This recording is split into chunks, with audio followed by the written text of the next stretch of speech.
Welcome to Tammy Nation. Let's go.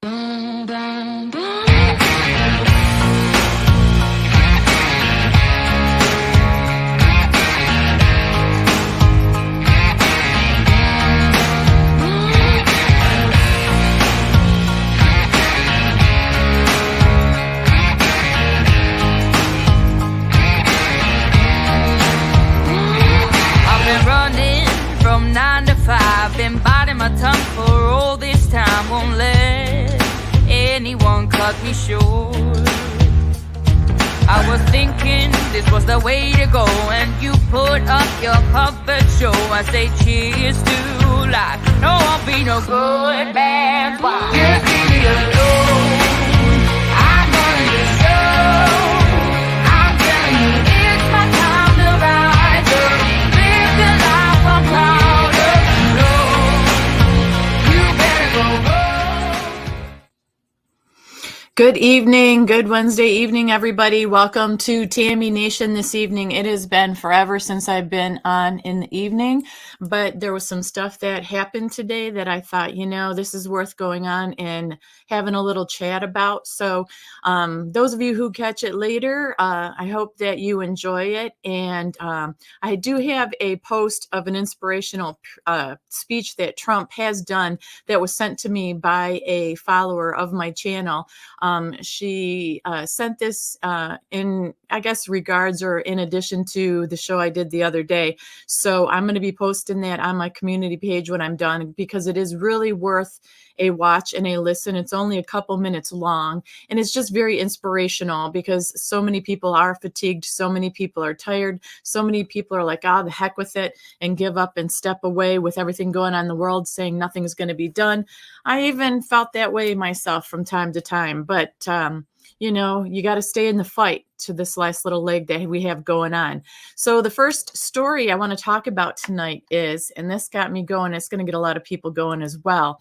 There is a song that has come out, and it is called The Chosen One.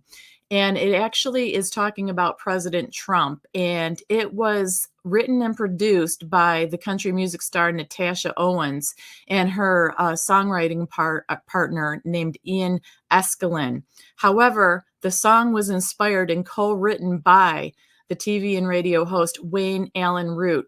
And you all remember back in the day, a little while ago, it was in 2019 actually, that Trump came out and he said, "I am the chosen one." And he went like this, and everybody on the left just freaked out and thought, listen to him, comparing himself to Jesus and all this other stuff. Well, Wayne Root came out and he's talking about how that got started. And he said he was a primetime TV host on Newsmax, and he took a live call on the air. And the caller had said to him, "Wayne, we love you and we know you're Jewish, but why won't you explain why Jews are so liberal and why they seem to dislike President Trump?"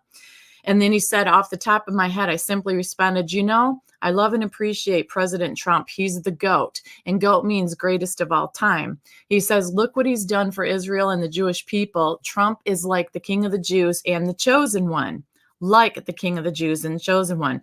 So he said the next morning, Trump tweeted out 3 times his thanks to him, Wayne Allen Root, and he included the video of my remarks in his tweets. Well, then Trump walked outside the White House, and in front of the White House press, he looked towards the heavens and said, "I am the chosen one." Well, he said from that moment on, the media, obviously firestorm exploded across the globe. They were attacking Trump, demonizing him like they've been doing all along.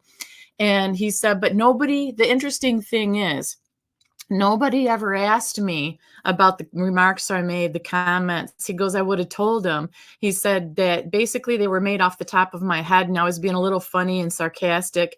And he said, of course, they were taken completely out of context and blown up out of proportion, but off they went. So stories went around in 2019 attacking Trump and Wayne Allen Root. Many newspapers were criticizing Wayne Allen Root. So as we fast forward to today, it says, after all Trump's been through, with the witch hunts, impeachments, indictments, and then the unjust conviction in New York, he said that really he believes that Trump is the chosen one. And this is what's important, because everything gets taken out of context so easily anymore. He said he isn't God. He's a human being. He said the best way to describe Trump is he's a superhuman being, but he's God-led, God-inspired. He said God understands that only Trump is uniquely qualified to take on the deep state, DC swamp, and the communist and globalist cabal trying to destroy this great country and enslave the American people. So he says, there are precedents that God's chosen other great men to be his vessels and warriors to lead the battle on earth at the perfect time and place. He said Jesus Christ was demonized, condemned, and found guilty at trial. Moses was chosen by God to lead the Jewish people out of Egypt and out of bondage. Along the way, Moses was demonized, insulted, challenged, and threatened again and again by his own people. And he said Nelson Mandela also was in prison for decades before becoming the president of South Africa. Although I despised Mandela's ultra-left politics, Mandela, the man, rose above politics, ended the scourge in apartheid, became a legend, and won over the world. And he says, this is Wayne Allen Root says, I believe President Trump has been chosen to fight for America and for personal and religious freedom and free speech and opportunity and prosperity for Americans. He said Trump has been proven the only man with the skills in battle, tested toughness to save America and to make America great again and win the battle against evil. So he says that all they've been through, taken out of context and everything. So he thought this was the perfect time to put together this song. It is called The Chosen One. You can actually listen to it, give it a listen under Natasha Owens on YouTube. And he said, basically, we wrote these words to inspire their MAGA mission and to save America exceptionalism, and it goes on. And he said that we hope this video can become a theme song of the Trump campaign and the MAGA movement from now to November 5th. So basically getting clarification on a lot of accusations is what's really important, whether you agree with it or not, whether you think Wayne Allen Root is right or not, is clarification that once again, something that was said and done was taken completely out of context, and we deserve clarification from both sides. It doesn't matter what side you're on. It doesn't matter. You need to have a fair and balanced idea from both sides. One side takes it and runs with it.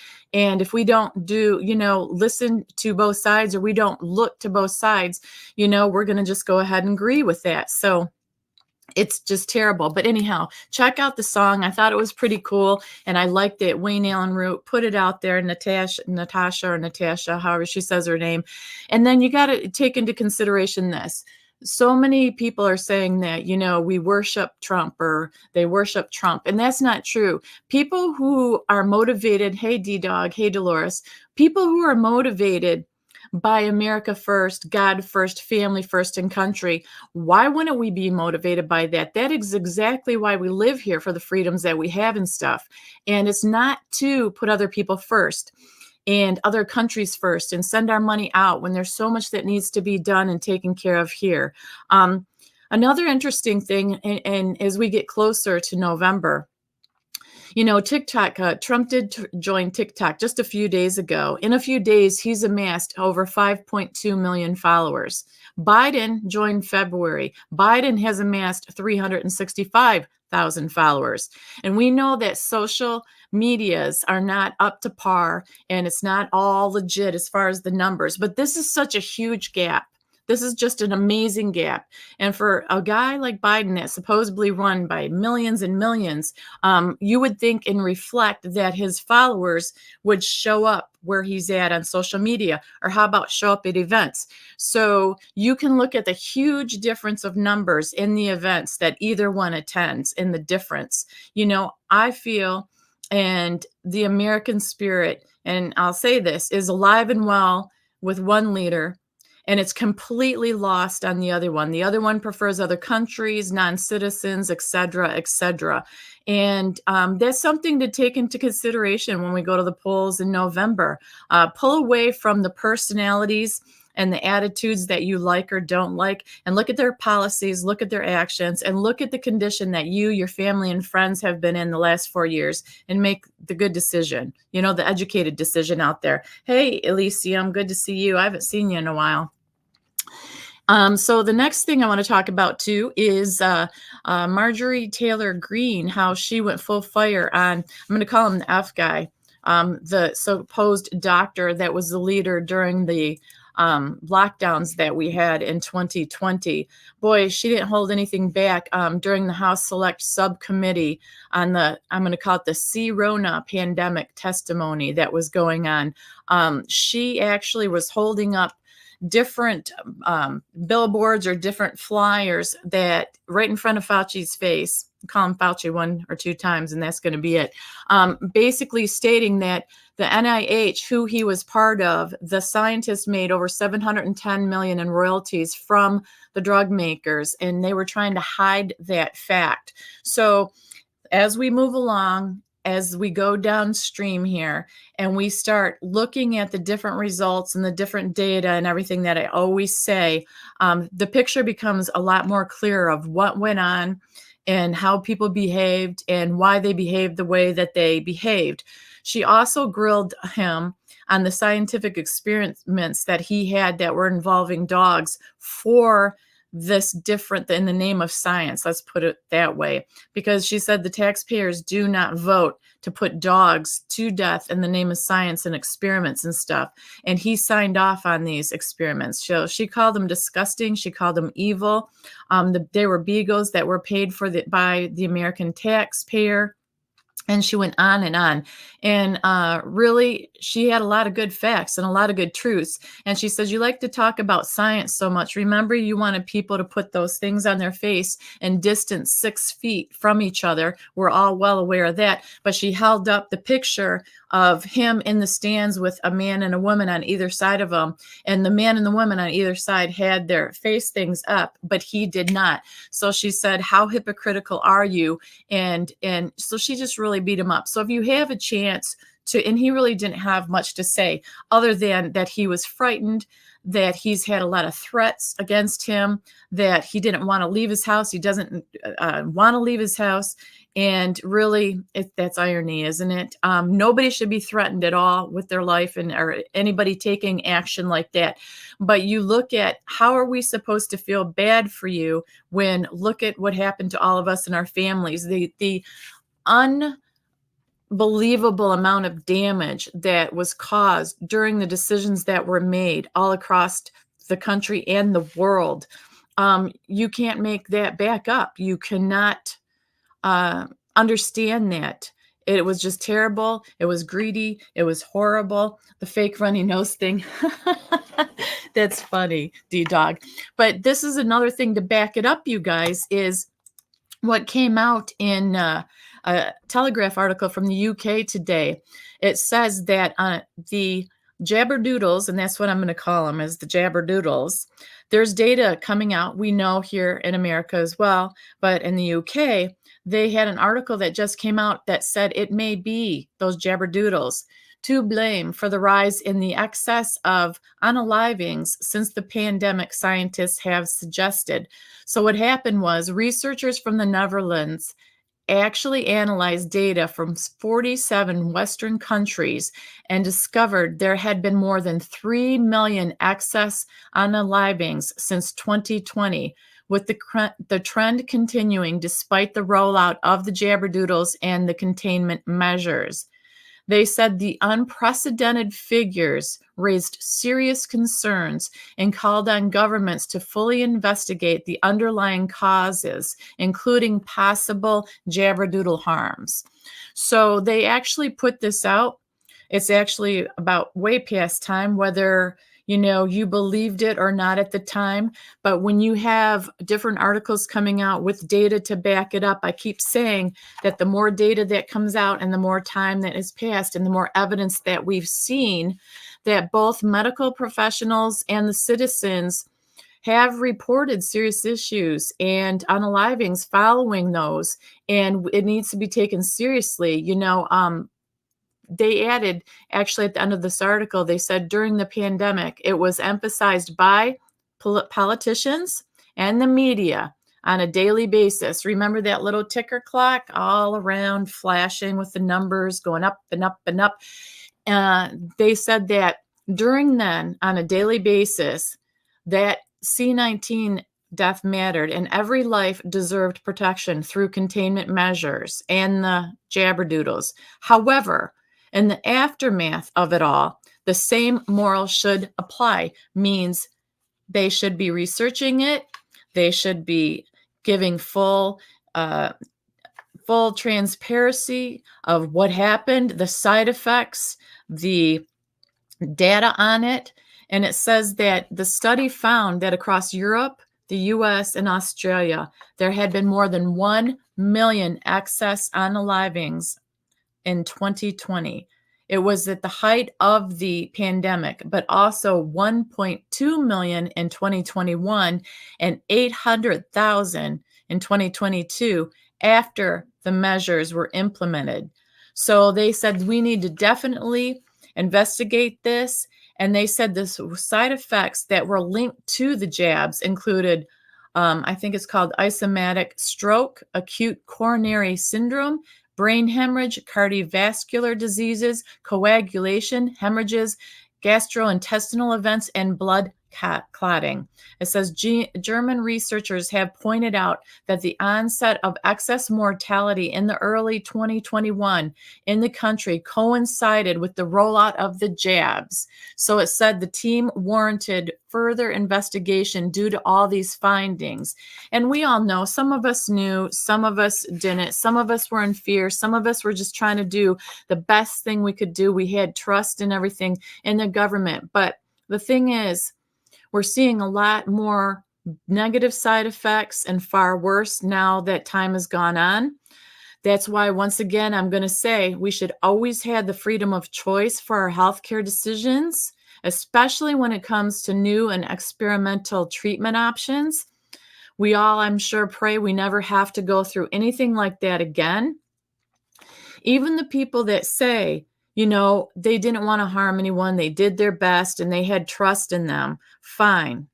But maybe once again, reevaluate, should anything come this way again like this, that you watch what you say, the hateful threats, the derogatory statements that were made against everybody that didn't want to get them. If you remember, a lot of the news people, a lot of the doctors, and a lot of them said that those who did not get that would not even be around. You know what I'm saying? Hey, Clint, a lot of us wouldn't be around anymore, and a lot of us are. And I've said all along from the very beginning, what about the homeless people? The homeless people did not social distance. The homeless people were not clean. Their immune systems supposedly weren't any good. They never got the jabs either. They didn't, if it was such a great stress and worry, why didn't they give them all free ones if they were concerned about the spread, because they were so close? And it was just such a lot of hypocrisy and nothing that made sense. And now that, like I said, time has passed, we've seen things, we know things, we've seen data that's undeniable, we see more and more articles coming out. We need to not be so sure of ourselves, especially when, like I said, it's experimental. No matter what your beliefs are, if you thought they were trying to do good or you knew they were doing bad, whatever it is, the attack that we did to each other, each and every one of us, the separation, the divisiveness, the horrible things that families and friends did and the decisions they had to make it's insane. It's wrong, and it should have never happened. And I'm hoping that now that we see the results of things, that people will be a little nicer, a little kinder, and have learned their lesson. And to tell you the truth, I have yet to meet one person who has regretted not getting any of those. Not one person. We were told, all of us who did not want to partake in that we were selfish, we were horrible people, that we were contaminants and spreaders. And remember all the events that when people started going to the different events, they said that you people, yeah, have a good time at this event that you go to, because none of you are going to be around pretty soon because you're all contaminating each other. It was all so ugly and so hateful, and none of that happened. So, like I said, I hope people have learned their lessons, all of us, something out of it, and we become a little more civil towards each other. Hey, Larry P., good to see you, because it's ridiculous. Let me see. D-Dog says, according to the NIH back in 2014, liver is approved treatment for the runny nose thing. I have the data sheet. Yeah. Well, you can buy all the so-called medicines too that were banned and not allowed. Think about all the people that had loved ones in the hospital, and they were one protocol of treatment that they were forced for their loved ones to have, and they couldn't take the I word. They couldn't take all those medicines. And remember, all the accusations against Mr. T saying he told everybody to drink the bleach and the stuff that they put in fish tanks. And that was a total lie and total ridiculousness. Like I said, if everybody that was in charge at the time wanted us to feel safe and calm and do the best to be clear with everything, they did a really bad job of it. 100%. There's no transparency. There still isn't transparency about it at all. It's like it's just all of a sudden gone away, and now it's all coming out. All the stuff that people had said about the F guy and him having his hands in the Wuhan place, remember, all that's coming out as well too. So it's just better than it staying hidden. So I always have hope, and I'm optimistic, because I don't believe nothing's ever going to happen. Things don't change. I believe we are the change that make things happen. We just have to see it, and then we have to know how to take action against it or to make that change in a normal, sane way. We see what's happened, and from not paying attention or just putting too much trust and not paying attention to what people do versus what they say. We got a little lazy, myself included. I've learned so much in the last 4 years, and I think we all have, that I'm not I'm not so narrow-minded. I like to hear all the sides. When somebody says, well, Mr. T is a bad guy, or the orange man, and they just call names, how do you respect that or try to think that anybody has any kind of brain to make change? Because if all you do is name call, that's something we stopped doing in junior high or middle school. When you have facts and data on your side for whatever's being presented, documentation and stuff, that is what's respectful. That's called having the proof, and not just making an opinion, an accusation, just to try to swing people to your side. A lot of people have anxiety and are fearful, so they use that as a tool and a weapon to manipulate people. And I just hope that we have grown wiser.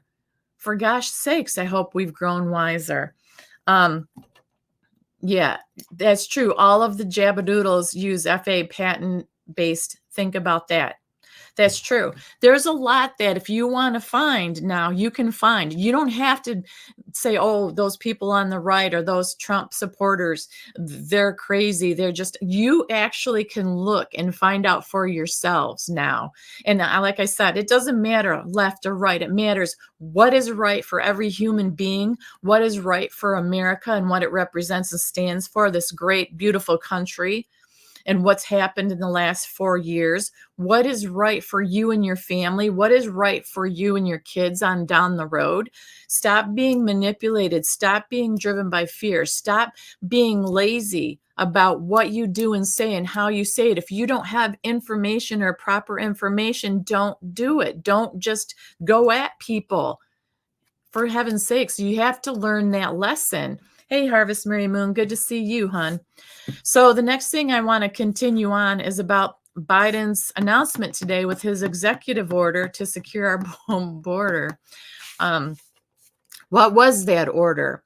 Well, the order was basically to bar migrants who cross the southern border unlawfully. And he states that they won't be receiving asylum. They need to go through the legal process and the right channels, correct? So some of what he had to say today, and I listened to it. I did. I struggled to be optimistic and listen to it. But what he had to say, part of it he says that basically he's doing this on his own because that the Republicans were holding it back and they didn't listen and want to work out a bipartisan deal because Trump told them not to. He said Trump, and of course he started by attacking Republicans and Trump, forget we're all one because we're U.S. citizens being invaded. He didn't care about that. He just wanted to make sure to go after Republicans and Trump.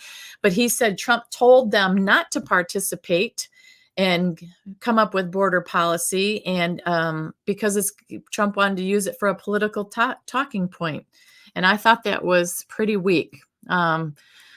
Anyhow, the other thing he said was we need to make sure that Congress provides the necessary funding to hire 1,500 more border security guards.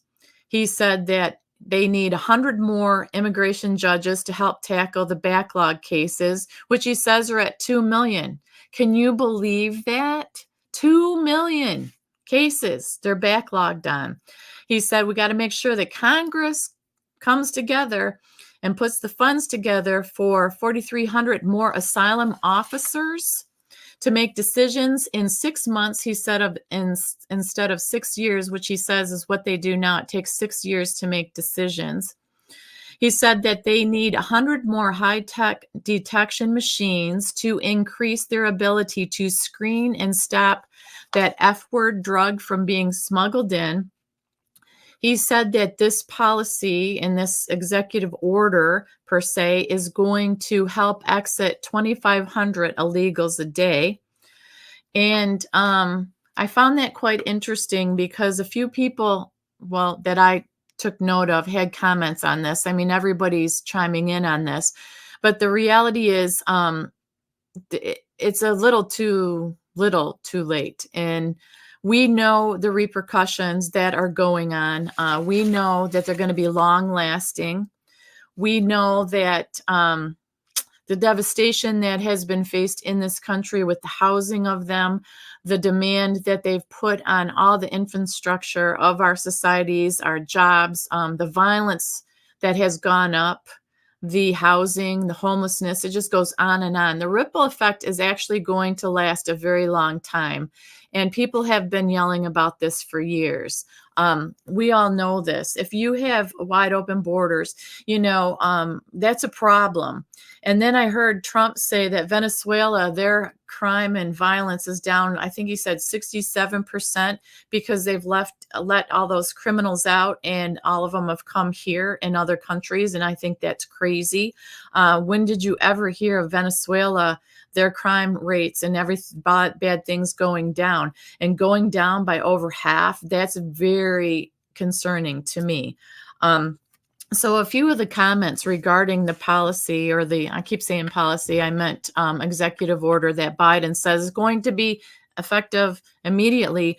Speaker Johnson came out on the order stating one executive order cannot undo 64 specific actions or orders that he has already taken in the 3.5 years of chaos.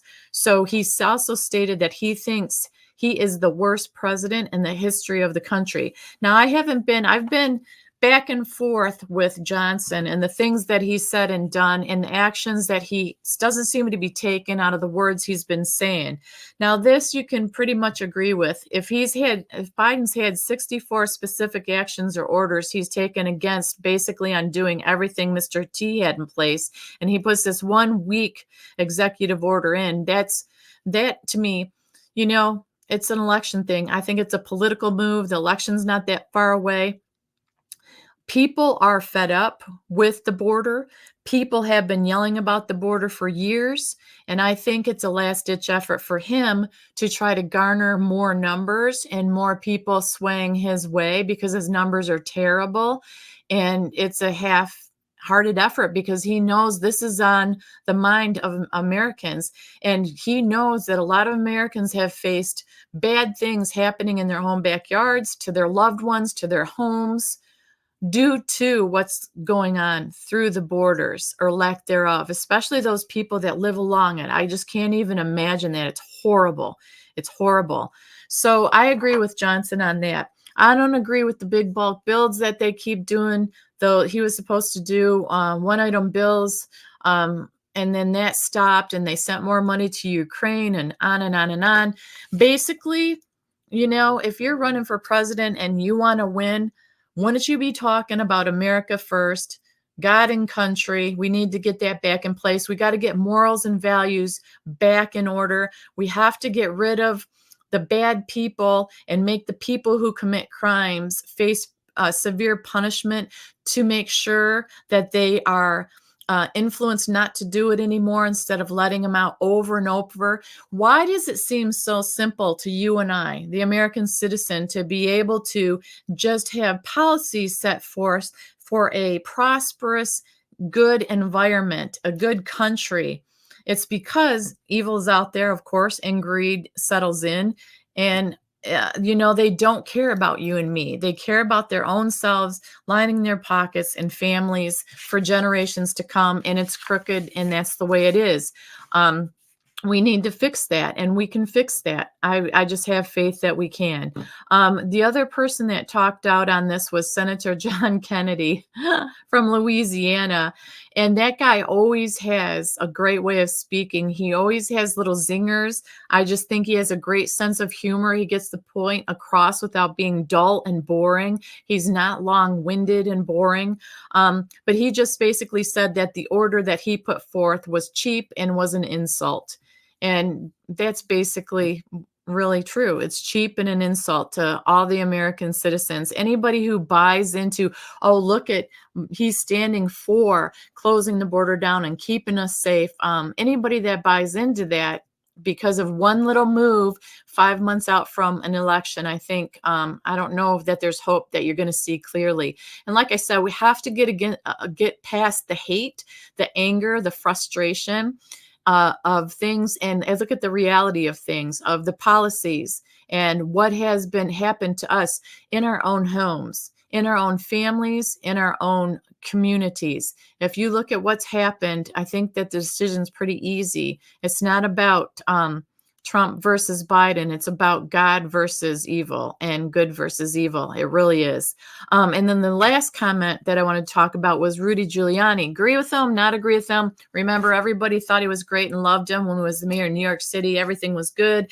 And then when he came out with all the election stuff that he went around with Jenna Ellis with, and all of a sudden he was bad man. And all of a sudden we took him off that big podium we put him on, and we made fun of his hair dye running down his neck when he was sweating. I mean, that's how petty we can be as people. We can be so dang petty and forget all the good he did, all the years he did them. We'll just make fun of his hair dye running down his neck. But Rudy Giuliani said that the order to restore 1/10 of what was in place with Trump before, you have 8 million illegals with some vetting. He said you have 2 million that got away. They took simple details about them, like their look, description, their height, their age. And he said, then you have the never saw them illegals. And he said they have no idea who they are, where they are, and that is an unnamed number of illegals that are here, ones that aren't even accounted for, ones we have no clue about. So for him to put this little order in now does nothing for the millions that are already here. And if he's going to think taking out 2,500 a day is going to make a dent, it might be too little, too late. And that's another reason people are saying that it's a little, too late, and it looks suspicious. He knew this all along. I mean, why is he doing it now? Why, after millions and millions of people? If he's been in politics all these years, right, and he's watched the border crisis on and off all this time. He's been elbow to elbow with the leaders and in government for all these years. Don't you think, as leader of the United States of America, as the president, that he would be well aware of what would happen and the consequences of just allowing the border to be wide open? Remember? Then we went through this whole thing about, oh, the people are put in cages and this is terrible. I mean, all the imagery that we have. Remember Kamala in her white pantsuit taking a kneel in her white pantsuit at the border, looking like she was praying or something. And it wasn't even anywhere near the place that people were crossing over. It was a completely safe area that she did the photo opportunity at. I mean, where is the real concern for the American citizens? Why aren't they speaking up and out? Trump is the only one that has been on the up and up about everything, that has been on the open of everything. He's the one that's been attacked left and right. He's been attacked nonstop, like the guy or not, think he's an egomaniac or not. You know, who can do that? Who can do what he's done and would be able to and endure all these years?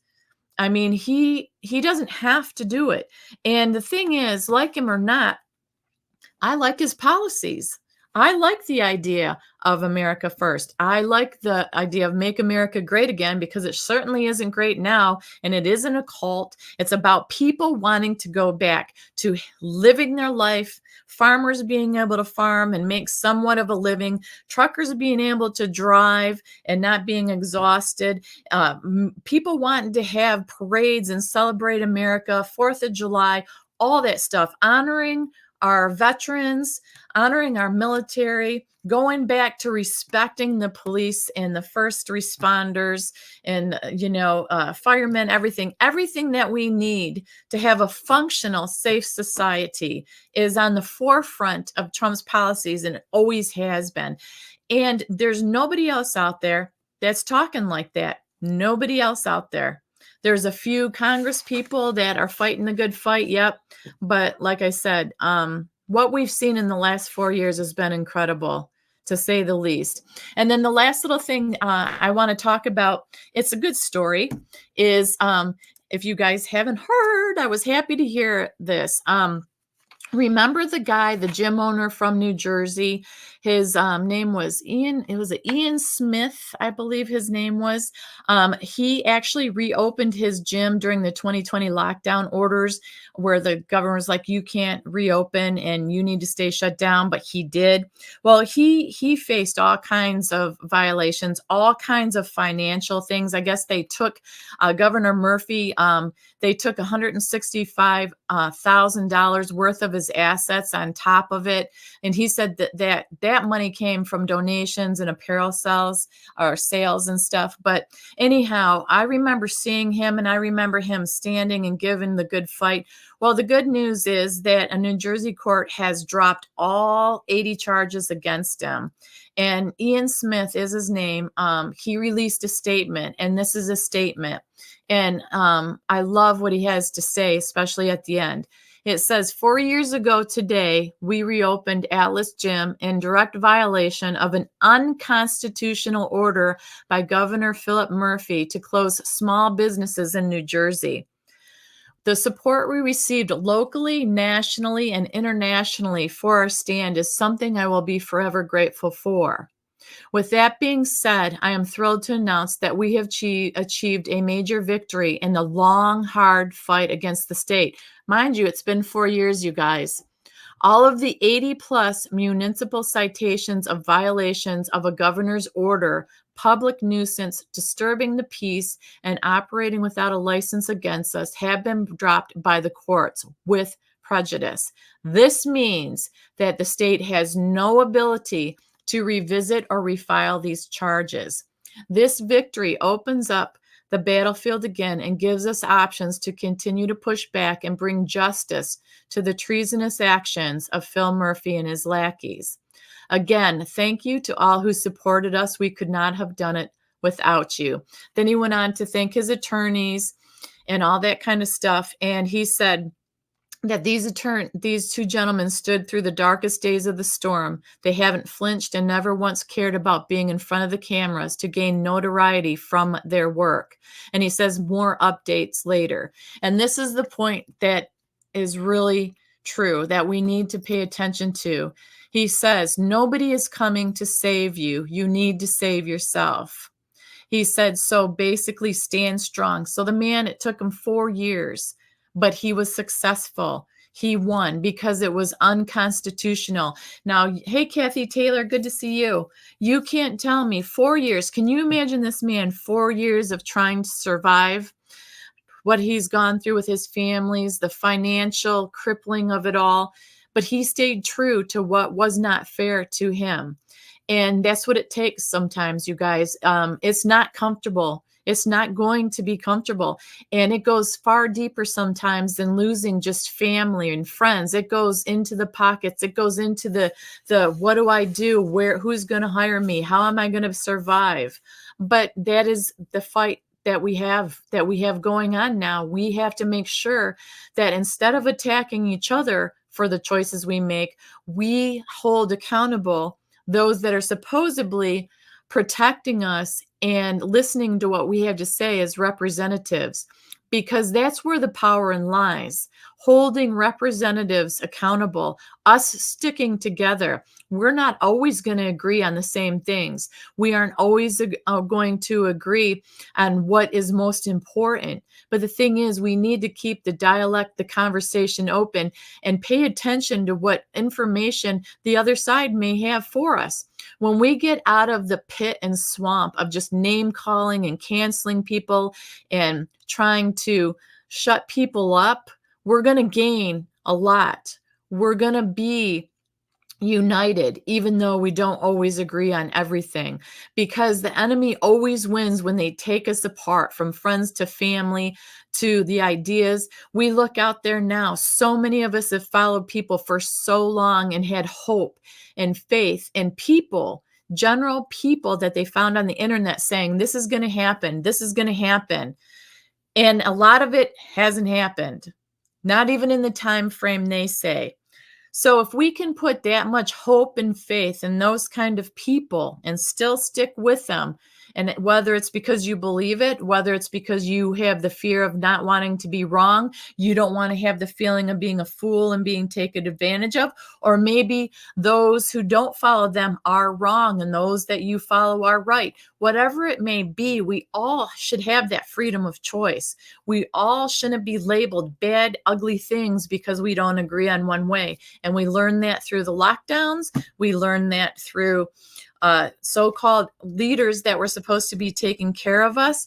And we just keep fighting the fight, because that's what Americans do. That's what American citizens do. We fight the good fight.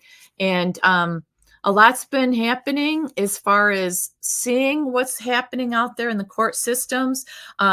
When you celebrate Trump being supposedly found guilty on 34 counts, and you look at what the justice system was, who was involved with who during that, and yet you're happy about that, but you don't care that Hunter still hasn't faced anything, you might want to recheck yourself, because there was a lot of lopsidedness and a lot of connections and a lot of corruption that went down with that. Like him or not, you can't look at all his stuff one way and ignore the Biden families the other way, because then you're lopsided thinking. You're not worried about justice and fairness. You're worried about your way being the right way and your truth being the right truth. And that's not any way to be in the United States of America. And it's time that gets knocked off. Let me see. Trump being convicted felon opens up endless possibilities of greatness. All our founding fathers were convicted felons. Trump has arrived. You know what, D-Dog?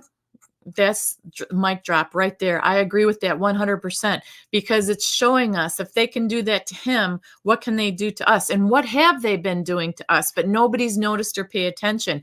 How many people in the court systems have been found guilty that were not? I mean, mistakes get made. But the thing is, when everything with him has been investigated and just as much as it can be, and the same with the Bidens, all the evidence has been brought out, documentation with Bidens and Trump, and you compare it, and you compare what's happened to each side and what hasn't happened to the one side, that is not about justice and fairness at all. And I believe you. I think it was all to show us certain things and to shake us awake, because I'll tell you what, if Trump were your son, your husband, your relative, it wouldn't be very comfortable.